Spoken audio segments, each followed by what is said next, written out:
Everybody, what's up? Silver and black today. Another show for you. What's up, Raider Nation? Welcome back to the only Raiders podcast that promises more insights than a late night infomercial and less BS than an NFL owner's press conference. Yes, I'm your host, Scott Branson, and next to me, on the screen at the very least, a couple hundred miles away from me at least, and probably already eyeing the snack drawer, right? He's got some kind of pre-authorized pre-show treat there, is the one, the only, the brilliant Mo Moton. He's a senior NFL writer over at Bleacher Report. Follow him on x.com at Mo Moton, Moemoton. Mo, what's going on today, man? You're right, Scott. As you were starting up, I'm already reaching for the snack drawer in my new location. I have a pretty good snack drawer, by the way. Yeah? Not to go off on a tangent, but when you're writing 14, 16 hours sometimes, you need to be within reach of some good snacks, and I've been blessed to have that opportunity to stack up. Yes, and it's funny because with my recent health kick and the fact I'm now up to 48 pounds lost, but I do rely on snacks too, because doing the videos, doing writing, you're always doing something. So you kind of need, it's not just, I don't know about you, Mo, I don't stop for like lunch or a meal during the day. And sometimes in the evening, I kind of snack small bits. But man, let me tell you how many hard-boiled eggs I eat, how many pieces of fruit that I eat. Also, I have protein bars and stuff like that, man. But it's all about the snacks. All about the snacks. Definitely all about the snacks. Well, you'll have to post a picture up on X of your snack drawer. So make sure you follow Mo, Moemoton. I'm at LV Gully, by the way, if you want to converse. If I block you, it's probably because you're an idiot. So if that happens, that happens. But if not, love the discussion even when you disagree. So check it out. The show is also SNB Today. And don't forget to subscribe to the podcast wherever you get your audio. Rate and review us there. We appreciate that. Also, if you're watching us on video, make sure you give us that thumbs up and hit the subscribe and the notifications bell. There you go. Those are all your assignments for the day. Do that and you are cool. All right. It's a beautiful yet terrifying time of the year, folks. The NFL dead period isn't quite here, but it might as well be. Not a lot going on. The air is thick. Anticipation. Raider fans want to get to the season. Or maybe that's just the dust bunnies under my studio couch here. Otherwise, it means we're all itching for some actual football news. We got some juicy bits today to sink our teeth into because even anonymous executives in the NFL can't stop running their mouths. So we're going to talk about that. Mo, I want to talk first about this. I don't know if you saw this, but the man, the myth, the massive upgrade, Geno Smith. Remember that Aiden O'Connell, Gardner Minshew duo? Oh, we'll be fine with that from last season? Yeah, no more. Instead, and according to sources, including Jeremy Fowler, an NFL executive, told him that Geno gives the Raiders, quote, instant credibility at the position. Now, this executive thinks he's a massive upgrade, be a major upgrade over what the Raiders have had at quarterback over the last 2 years. While he might not be the long-term franchise quarterback or a star like Matthew Stafford or somebody like that, the plan's clear for Smith to start and likely will hold down the job for at least 2 seasons. So basically, Fowler, Mo, is suggesting the Raiders have an answer for now, and even though they'll still eye that draft pick in the future, I'm sure. But when you look at this, this has got to give not only fans, obviously, out there, but the team confidence, too, because we're starting to hear a lot of this anonymous takes, right? These aren't people stepping up and saying, there have been people who have, but we continue to get this narrative that, man, the Raiders are finally putting it together. They have some credibility. That's good to hear for once.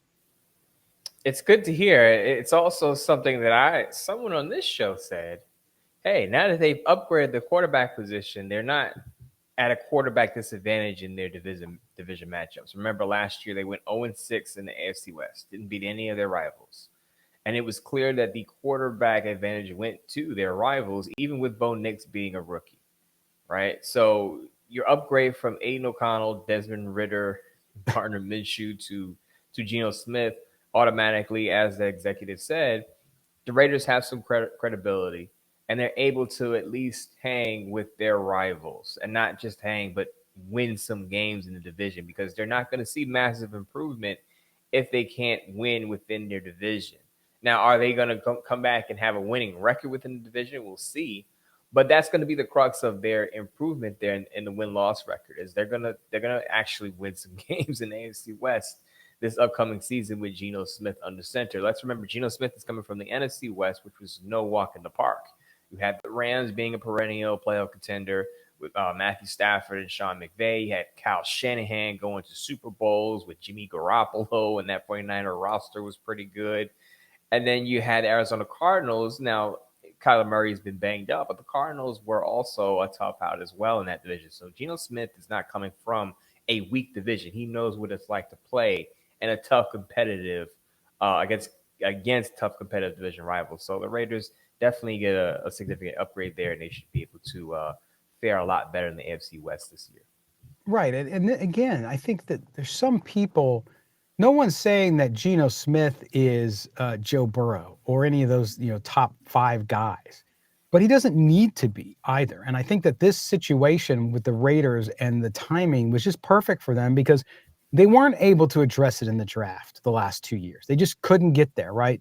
The draft position, the price that maybe somebody wanted to move up from what we heard, it was difficult, right? So you have to find it. And I also look at it this way, Mo, that we've always said that you don't have to have that guy per se, but if you build the team around him and you have a capable quarterback who's able to lead their team, able to make the plays, then you're fine. You can be a playoff team. You can even go deeper into the playoffs. And I think with Geno Smith particularly, here's a guy who can win you games from the position, right? I mean, that's been the problem with the Raiders too, even with the Minshews, with the Aiden O'Connells and so on, has been there's times when Geno Smith, I'm not saying he does it every single game or has to, but there's times when he does have that kind of game where, man, this is not going it's not going how we thought it would. I got to take this team on my shoulders and get everybody moving, make a couple plays so that they start believing and then go down and win the game. And I think he does that. He does. And I think you should put that comment that you made about Geno Smith's ups and downs on Luke Scott, because I think when we go into the season and he has that first 3 interception game, because he's going to have it, because Geno Smith will throw the ball over the field. He's going to have that 3 interception game. Yep. And some fans are going to freak out and say, see, this is why we shouldn't have traded a draft pick for Geno Smith. He's a bum. Should have never given up draft capital for him.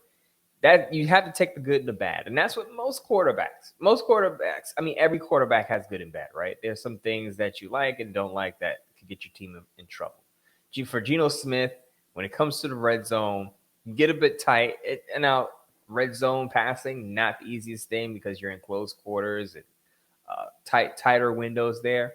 But even in between the 20s, there are times where you're thinking, where is he going with that football? He's going to take some chances, in other words. So you're going to have to live with the good and bad. He's going to have the wild plays, but he's going to have the plays where you're scratching your head thinking, what is he looking at? Thankfully, though, he hits more than he misses. This is not a Gardner Minshew situation where you get the wild plays and then you get the boneheaded plays and it's like 50-50. I would say with Geno Smith, it's more like 70-30, and I'll take that in this offense with some of the playmakers that you have. And hopefully the young rookies can come along and take advantage of some of that deep ball passing. I agree with you 100%. And I think timing and situation matter here. Remember, Geno Smith being back with Pete Carroll is a big deal to Geno Smith. Some people out there might be, oh, yeah, it's nice. Okay, they got back together. But this is the man he feels, and he said it himself, helped him resurrect his career, helped him become the starting quarterback in the NFL that nobody else believed he could be after spending all those years with the Jets. So I think that you can't undermine the importance of that as well in this situation. So you could see Geno Smith, and I'm with you. I think 70-30 is probably the right accurate prediction there on it, but it might go to 80-20 or 90-10 because of the situation he's in. Plus, you put around him, if that offensive line gels, if they find the answers they need there, along with the offensive weapons they have, the 2 big tight ends, of course, Brock Bowers being number 1, Michael Mayer being number 2, Ashton Genty, and you have Jacoby Meyer. You have these guys there, Dante Thornton, excuse me. Those are the type of weapons that he now has. And if he's dishing it and everybody's performing at a high level, we could see the very best of Geno Smith, even at his quote-unquote advanced age. So I'm excited about it. And I think that people who are who are not as excited about it, I'm okay with that too. I'm okay with hey, I want to wait and see what happens because there's a lot of parameters here we don't know about. Like I mentioned, the offensive line, the new offense being installed, all that stuff. But I would say that you got to be on the positive side, even if you're a little skeptical, because the Raiders, since Derek Carr was dealing way before his injury and after his injury, after they got to Vegas, this is the first time they've had a quarterback where you can say, hey, I'm not completely scared out of my head that somebody's going to go out there and just perform like a ridiculous rookie or something like that. So to me, that piece of it is such a big deal. And that's why you're hearing this around the league. It's very simple, Scott. The Raiders, since they let Derek Carr go, have a starting caliber quarterback. I know there are a lot of fans that wanted to trick themselves into believing that Aiden O'Connell could be the guy. But we have said since the beginning, while we like Aiden O'Connell and his approach to the game, he is a high-end backup quarterback. And you're not going to win many games with a high-end backup quarterback. Yeah, I get the circumstances. Aiden O'Connell went through a lot of changes with the offensive coordinator. Could he have been better under Chip Kelly? Possibly. But if we're thinking about it today, Geno Smith is a better quarterback. He delivers the deep ball a lot better. He's more mobile, even at his age of 34. And he has the experience playing, again, against tough teams and tough defenses from that NFC West division. So the upgrade is there. There will be more wins. How many more wins? We'll see. We say 7-8 wins, which is almost double from last season, which is pretty good. There are a lot of optimistic fans out there. Oh, yes. We'll see how it shakes out. Yes, I got a lot of people telling me 10, 11 games, which, hey, if that happens, believe me.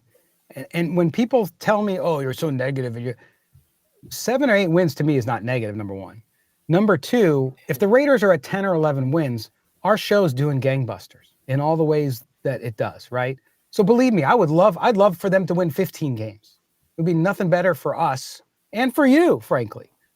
But I think the realistic expectation, look, I understand last year, the Commanders, Jaden Daniels, they go from 4 wins. And as our great viewers and listeners pointed out to me a couple episodes ago when I got that wrong, thank you, because I missed that one. That happens. But at the same time, situations are different again as well. So I think that the positive thing here is that it's positive news, period. Right? We're not hearing any jazz about discord or any of this kind of stuff. We're just starting to see kind of a coalescing around a vision, which I think the Raiders have lacked really since John Gruden was there for the first couple of years. So good stuff. Now, Mo, got some free agent rumors to talk about, and maybe this has got some legs. We'll see, because there's a special Raiders connection with this free agent. We're talking about none other than safety Justin Simmons. Now, granted, despite all the positive traits, he is kind of in that declining period, or has been, PFF grades, whatever you want to look at. He's not the same player that he was during his peak with Denver. But let's be real, the Raiders' current situation isn't exactly Jack Tatum and George Atkinson, if you catch my drift. The sources out there have said that even though his recent decline concerns some, he might be the best safety on the team if he were to go to the Raiders. So why the buzz? Well, CBS Sports listed the Raiders as a top spot for him because of an X factor, and that's Joe Woods, the Raiders pass game coordinator now under Pete Carroll, was Simmons' first ever defensive coordinator in Denver. So the fact that they're familiar with one another might be a key to that, especially if he's looking for a guaranteed starting role. Plus, Mo, as you've said multiple times here, Pete Carroll, he loves safeties who can hit hard and cover ground. Now, he's not the prime Earl Thomas here, but signing Simmons might be a huge upgrade. What do you think of Simmons? And then I know you just did a piece up on sports, not that everybody's got to go read. It's linked in the comments below, about other free agents who could possibly fit in at that point. But the Raiders clearly need to find, I think, a guy like Simmons with the similar skill set to come in. I think it's one of the big glaring needs they have going into camp. So 2 things. So first of all, I want to fact check CBS Sports before our fans and viewers do it. Justin Simmons' first defensive coordinator was actually Wade Phillips in 2016. Oh, yes, Wade Phillips, yes. Joe Woods was second. Yes. The other thing, but I will agree with... One of his first. One of his first. I will agree with the need, though. And it's funny we have this topic, because I talked about this on Tuesday on my Bleacher Report Live, that reports out of OTAs and mandatory minicamp were that Jeremy Chin is playing in the slot over Darnay Holmes, which means you're taking Jeremy Chin out of his natural position at safety and moving him into the slot to have 5 defensive backs on the field. So Lonnie Johnson Jr. has been the starting safety alongside Isaiah Pola-Mao for the most part, OTAs and mandatory minicamp. If you're telling me that Lonnie Johnson Jr., who has 20 career starts since 2019 when he came out of Kentucky, and Isaiah Pola-Mao, who we like, but again, limited experience at 14 starts last year, is trying to work his way into a prominent role. If you're telling me those are your starting safeties with Jeremy Chin in the slot, I wouldn't feel too confident in that. Yeah, you have Thomas Harper also in the rotation, but also he's inexperienced. The Raiders safety group lacks experience, particularly in starting roles. And I said the Raiders need a veteran at that spot. And I think Justin Simmons would be great for it. Is he at his peak and in his prime? No. But last year, he allowed a passer rating of 81.9. And I always say for defensive backs, you want to be under 90. He also had 2 interceptions every year in the league. He's been in the league since 2016. He's had multiple interceptions every year in the league. So he's still getting after the football, even on the other side of 30. He would be a solid addition. There are other safeties out there that I talked about in my Sports Not piece, at safety position, at slot, at cornerback. The Raiders, whatever they do, if there's one move the Raiders can make before training camp, they need to add to the defensive back unit. Yeah, no question. And I think Justin Simmons, too, with the AFC West, having spent all that time in Denver, it just makes a lot of sense. Now, again, we know also from the report that Carolina Panthers are another spot that have been rumored to be a landing spot for Justin Simmons. They've been very aggressive in free agency. They had a lot of work to do, obviously, down there in Carolina. So, whenever you're looking at these players, might be good fits for the Raiders, but there's competition for them as well. So then it comes down to fit. It comes down to money as well. So we'll see where that goes. But Mo, you mentioned some other free agents in your story on SportsNot too. Hit on 1 or 2 of those to tell people, because I think it's a good piece people need to read as we get into this period where we start to think about camp coming up here in about a month and a half, and then the still needs for this team. And once we get out of that period, the Raiders are going to look to bring some guys into camp at these positions and others. Tell folks where else they need to look for some free agents and some of the names they might start to see trickle out. Well, I actually think the Raiders are going to sign Shaquille Griffin. He came in for a visit last week.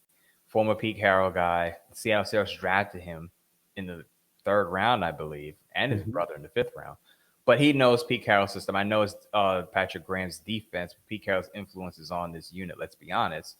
So he has a familiarity there. He also visited with the Seahawks, his former team. So he's going to be picking between his former team and his former head coach, in my opinion. And then you have Mike Hilton, who I've been screaming about for 3 months. Mike Hilton is one of the best free agents still out there available. He's one of the best slot cornerbacks in the league. As I said, the Raiders obviously don't like their slot cornerback situation. That's why Jeremy Chin is lining up in the slot. Why not just upgrade that spot with an actual slot cornerback? Mike Hilton is still available. Go get him. 12 tackles for loss in back-to-back years. You don't see that a lot from a 5'9" slot cornerback. He is still playing at a high level, and he can help that run defense. Yep. And so we'll see. Obviously, we have the dead period coming up. Okay. So that is June 23rd. So that's next week through July 31st, obviously, with camp and whatnot. So we'll see what happens and what the Raiders do. They might have to wait till camp to actually see some of these guys roll in unless they get it done in the next few days. So we'll watch that and make sure that we get you all the news and chatter that's going on. All right.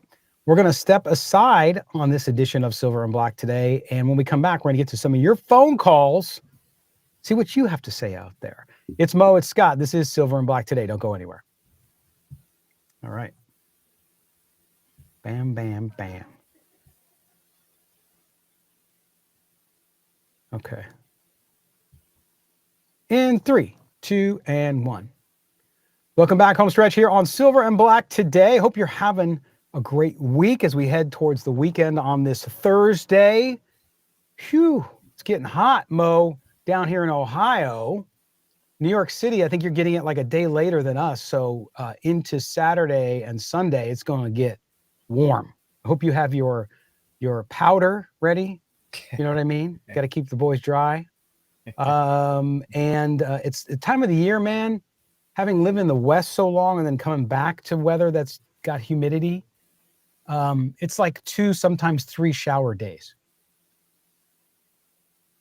2, 3 shower days, huh? If you're outside, man. Just personal hygiene. I usually take 2 showers anyway, so it'll probably be a 3rd shower for me. Whoa, look at that. That's an interesting tidbit. Mo's a 2 shower a day guy. I'm a 2 shower a day guy. Because I like to feel fresh and minty before I get in bed. You don't like mint. You're lying. not to eat, but feeling wise, I like to feel nice and minty. Just crisp. Yeah, there you go. So, yeah, the dead of the summer, so to speak, for the NFL, right? Now, of course, as a writer, you're writing and content creating all year round. And I will say that we probably should have talked about this before we got on air, but I think we should revisit what we did last year during the summer, where we talk about, rankings for old school Raiders, the best all-time Raider cornerbacks and safeties. That's a topic that we're going to get back to, because I think we had a lot of fun with it. We did quarterbacks last year, and that was a fun topic. People had their different opinions. From our top 5, we did running backs. I remember I had Josh Jacobs up there, and some people pushed back because of how Josh Jacobs departed. We're going to have a lot of fun with that this summer. We're going to get loose with the topics since there's not much going on. Unless, of course, the Raiders have a signing, which I think they will have at least one more signing before camp opens. Yeah, you would think. I mean, again, the dead period begins Monday. Mm-hmm. So we got a couple days here before the teams are unable to sign folks. So I would anticipate, 1 or 2 happen before that. Also, I think we should rate the top 5 Raider haters, right? Out there, and it'll be our brethren in the media for the most part, I think. But we'll get to that. So we'll have some fun with that this summer. We're not gonna, that we want you to still listen. So with a lack of news, we will bring some of that stuff to you along with some other special surprises. But right now, we're going to get to the phones. Some of the messages that we have. Obviously, the messages trickling down a little bit. Not a lot for people to react to. But if you want to take part in the show. By the way, we in another week, we go back on the radio in Las Vegas as well. So I'll send you guys all that information out in our socials and whatnot from timing and the channels there with Odyssey, both on KDON 101.5 FM and the Bet, which is the HD2 all sports station there. So we'll get that out to you as well. But the number 702-900-7869, 702 Southern Nevada. 900-7869 if you want to be a part of the show. We always appreciate that doing it. So let's jump right to the phone lines. Our good buddy, we haven't heard from him in quite a while. He tends to quiet down a little bit during the off season. But here is our buddy Anders from Oakland. Hello, fellas. It's Anders from Oakland. In a while. Hope you guys are off to a good summer. And I just want to say that I feel really great about this upcoming season. And it's funny enough, I don't know that I care all that much about like wins and losses, which sounds insane. But, we do have a bunch of B and B plus players, but we don't have any of like serious like head scratchers like Leatherwood or like flat out terrible players like Conley or kind of idiots like Abram. It just seems like we have pretty solid players with a few stars sort of sprinkled in. We have a seemingly good coaching staff, no head scratchers there, and kind of minimal drama. So I think we're laying a good foundation with young players, and maybe it'll take a year or 2, but there's a plan, and that feels kind of comforting. Every time you hear Spytek speak, you're kind of like, this guy sounds like really solid to me. And if it's 5 wins and it feels like we're on the right track and see some innovation and some play calling, some deep bombs, I'm good. I think there's long-term hope. So I'm optimistic. I'm going to spend less time worrying about the wins and losses, which is easy to say now, and I'll be really pissed off in late October. But anyway, thanks, guys.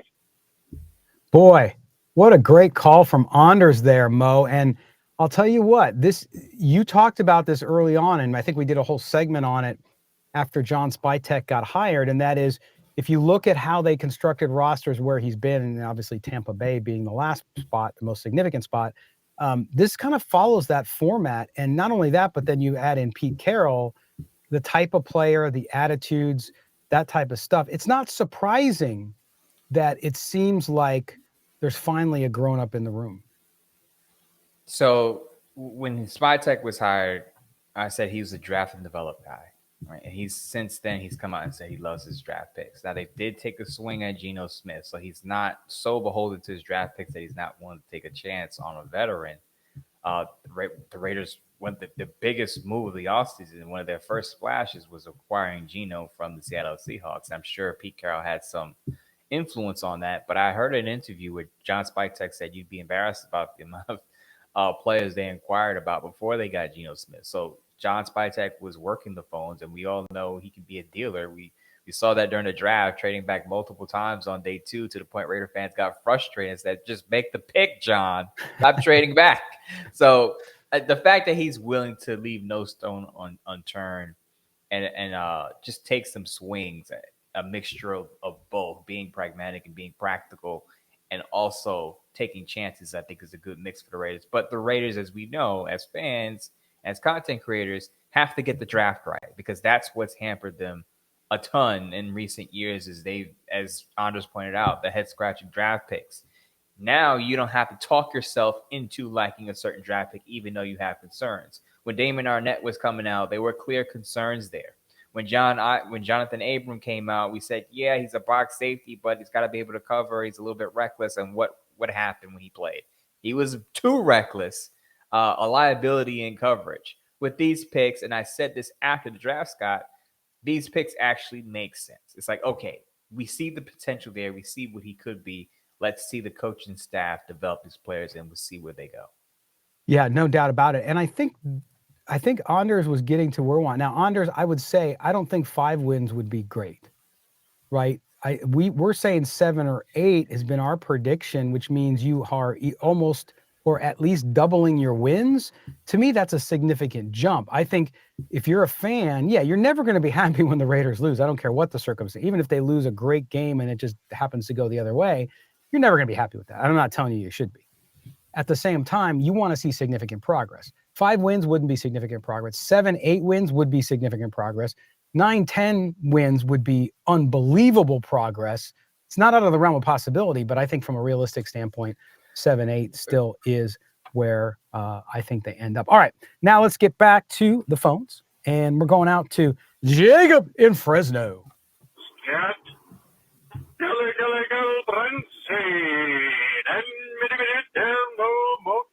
this is Jacob from Fresno. What's up, guys?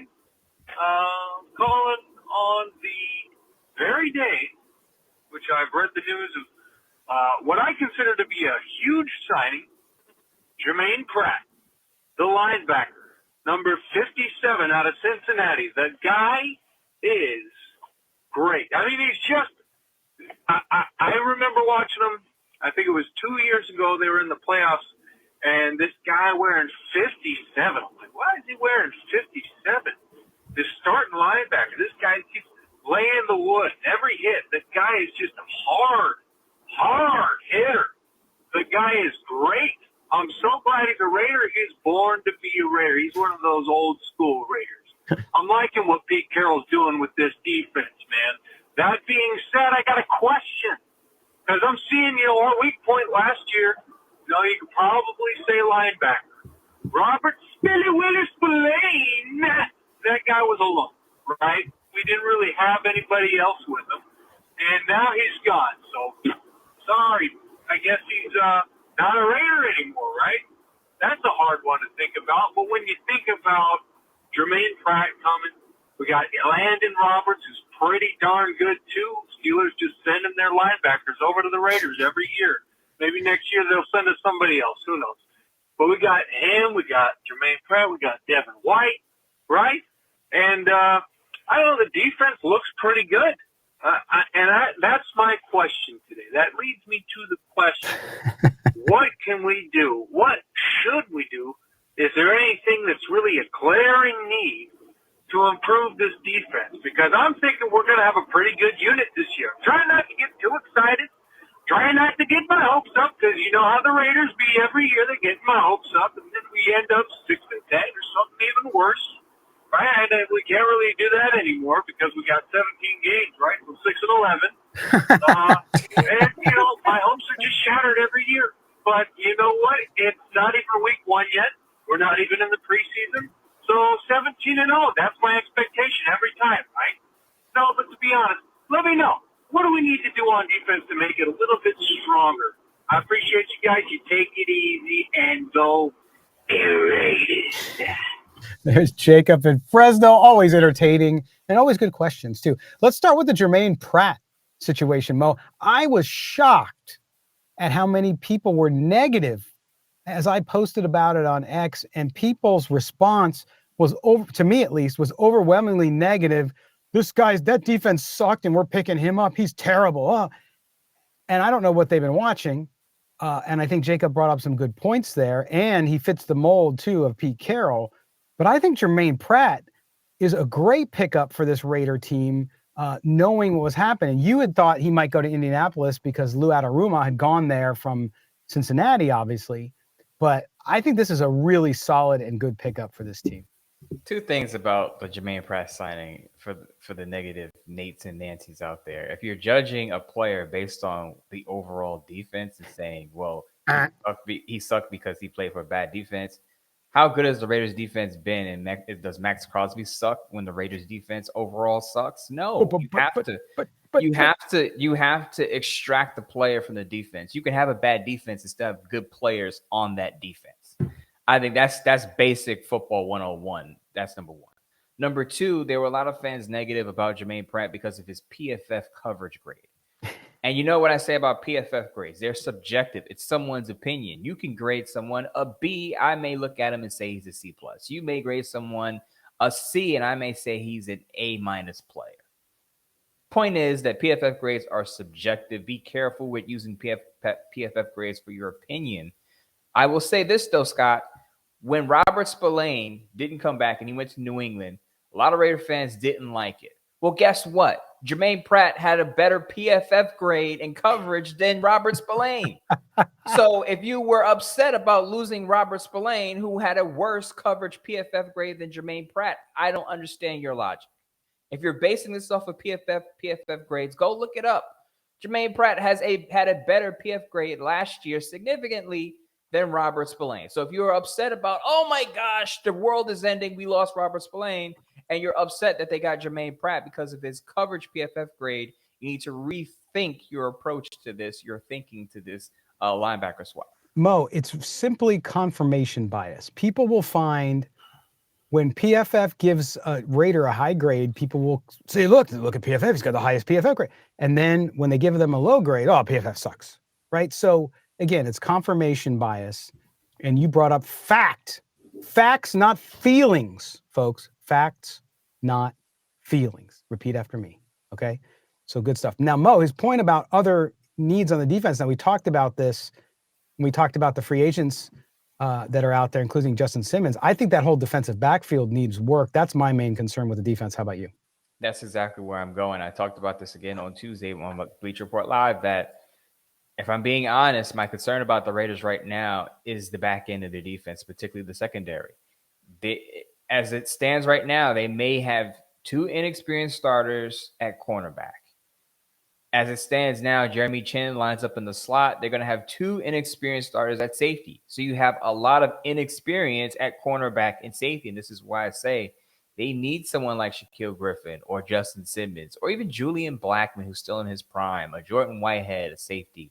They need some experience on the back end of that defense, because the way it's shaping up right now, they're not going to have a ton of starters who played a lot of games in the regular season in prominent roles there in those spots. So they need another defensive back, whether it's a slot cornerback, a cornerback on the boundary, or a safety. Absolutely. Well said. What about up front now? If Christian Wilkins, if there's any issues with him, and it's a long waiting game now until camp to find out, are you concerned at all with that inside if he's not there?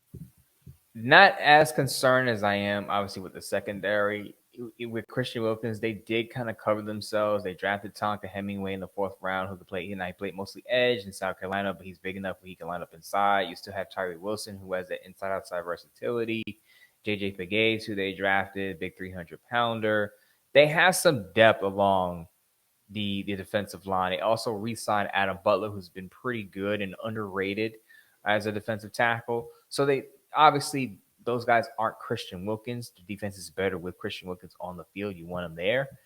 I'm not as concerned, but it would be a blow to the front end, because if you have an inexperienced secondary, as I just explained, your defensive line needs to be great, because that means your defensive line needs to consistently get pressure and get to the quarterback, because if they don't, your secondary could get exposed. So, of course, I want Christian Wilkins there, but if he is on the pup list to start training camp and could possibly miss some games in regular season, I think it's more urgency for the Raiders to add an experienced defensive back on the back end to make sure your coverage is solid.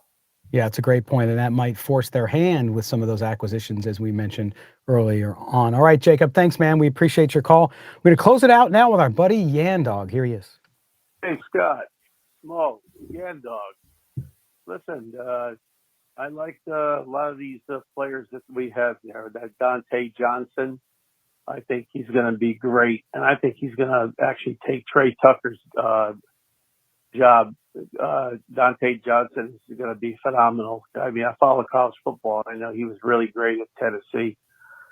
Also, I was just wondering if you guys could tell me, is the kicker for the Raiders going to start again? Is that Carlson, I believe?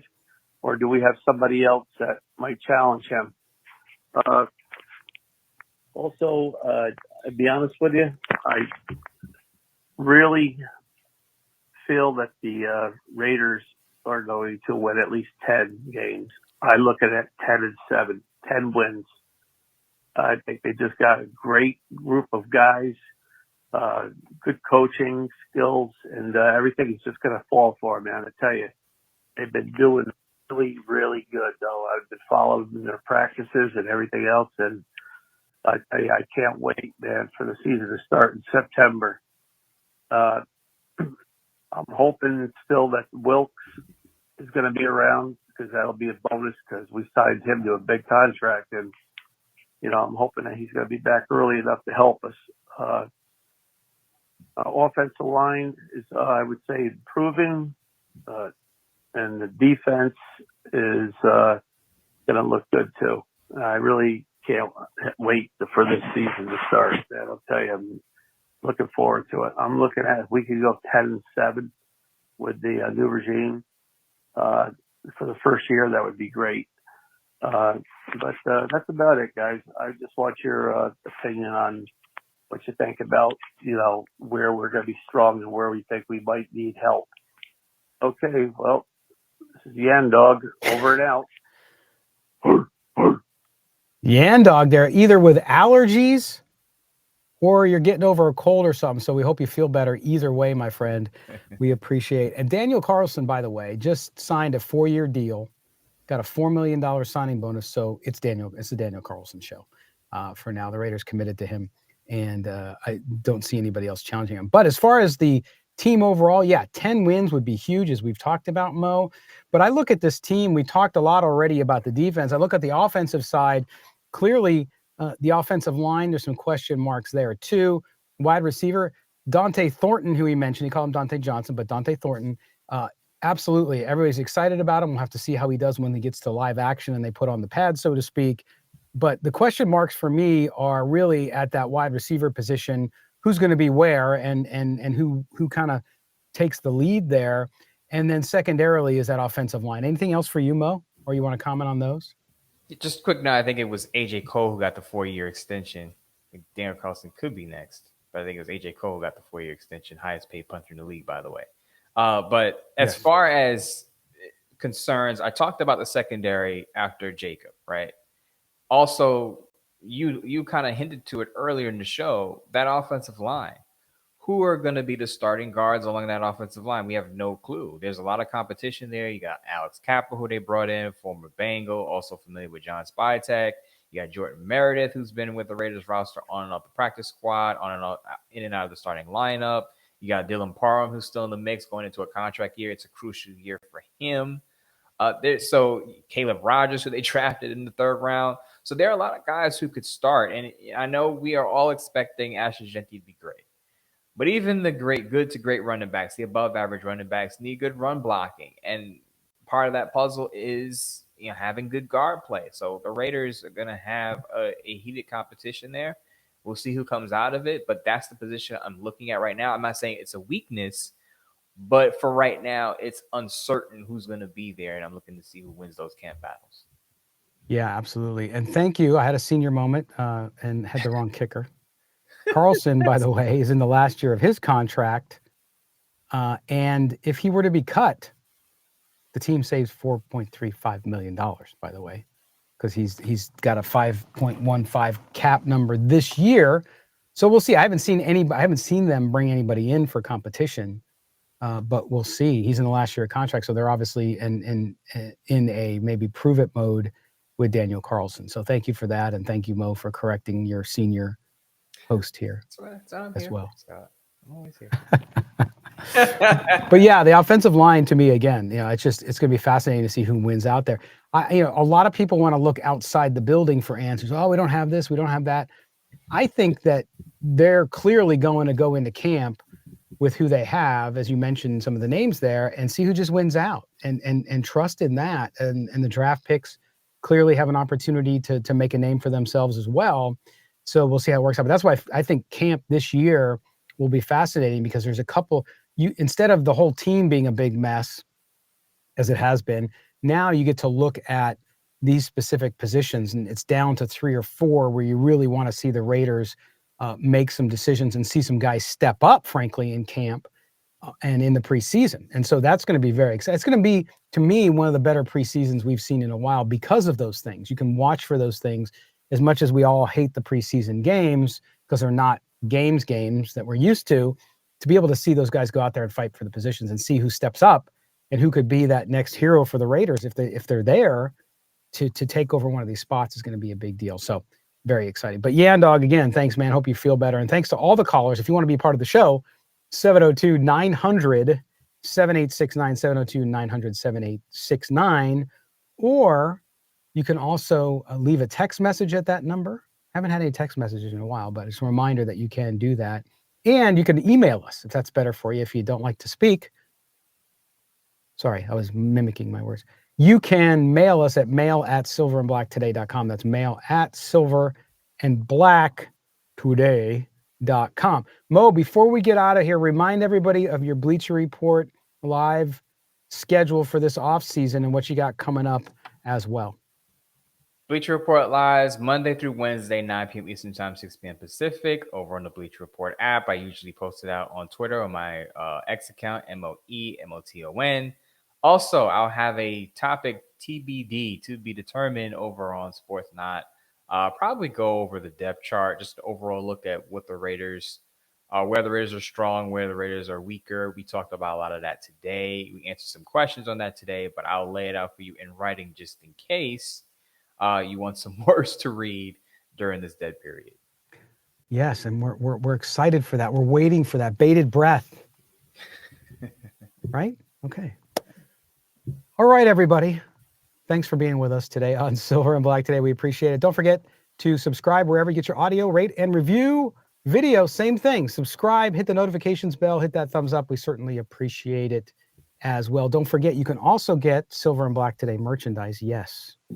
Got this code up on there. We have the links in the podcast as well. If you want a shirt, you want your own Midtown Mo shirt. I'm telling you, during the summer, we got tank tops up there. If you're a tank top guy or gal, got those as well. So no Speedos with Mo's picture on it yet. We're working on it, but it's been hard to find a vendor for that. But we'll do our best.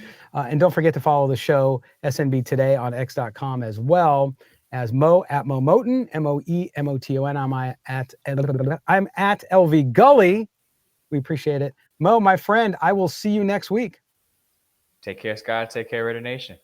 All right. For our producer, Mike Robier, for everybody at Odyssey and everybody here at Silver and Black Today, thanks for being with us, Raider Nation. We will see you next week. Take care of each other. Bye-bye.